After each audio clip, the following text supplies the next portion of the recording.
For the sauce, we start with 1 pound of carrots. When you're shopping for your carrots, look for carrots that have really pretty and healthy tops because we're going to make the herb drizzle for our dish out of these tops. So the carrots have been sauteing in just a little bit of olive oil.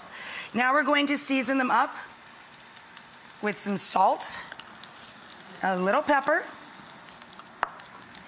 And now that the carrots are nice and tender, we're going to add a little garlic,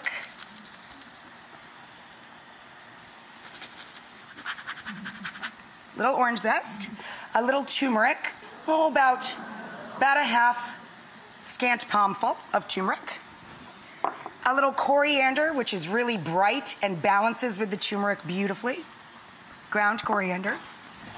Oh my gosh, this is so fragrant. Now I'm going to turn the heat up a bit.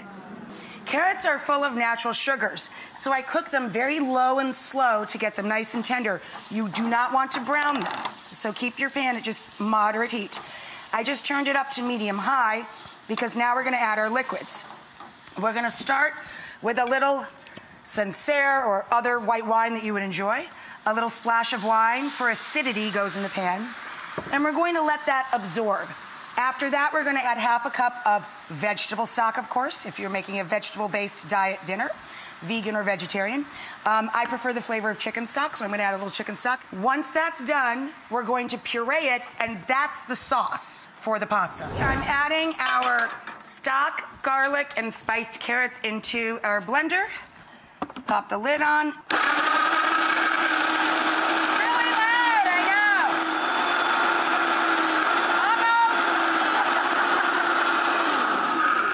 Okay, the reason I use a high-power blender on this is to get that really silky, smooth quality out of our sauce. In our food processor, I'm going to show you how to make, this is totally unnecessary. This is delicious as it is, okay? We're going to make an extra little layer of flavor. All I did was take the carrot tops, wash all the grit off, all the little bits of soil, dry them, pop them into the food processor. Then I add a handful of mint, a little red chili flake to balance the sweetness and the herbs, a large crushed clove of garlic, salt and a little pinch of black pepper, too, the juice of 1 whole lemon, makes it nice and bright. You can make this totally vegan by eliminating the cheese, but I'm going to put in a little Parmigiano for my drizzle. Make it more like a carrot top pesto sort of a vibe. Now, I also toasted up some pine nuts. Put a few into your herb sauce and then keep a couple extra for extra crunch and presentation. Turn this on and then stream in EVOO, a little extra virgin olive oil until the sauce forms. I got 1 stem caught there. I dropped the pasta into salted water. The last couple minutes that the pasta's cooking, don't forget to add in your fresh peas. There we go. So here's all of our pasta and all of our peas. Here's our hot, starchy cooking water, which is why we drain the pasta early for the cooking instructions. Then we're going to take our carrot puree and dump that in. That's our sauce. Now, this is great just as is. Delicious. Now, we're going to put that into our big old family serving bowl.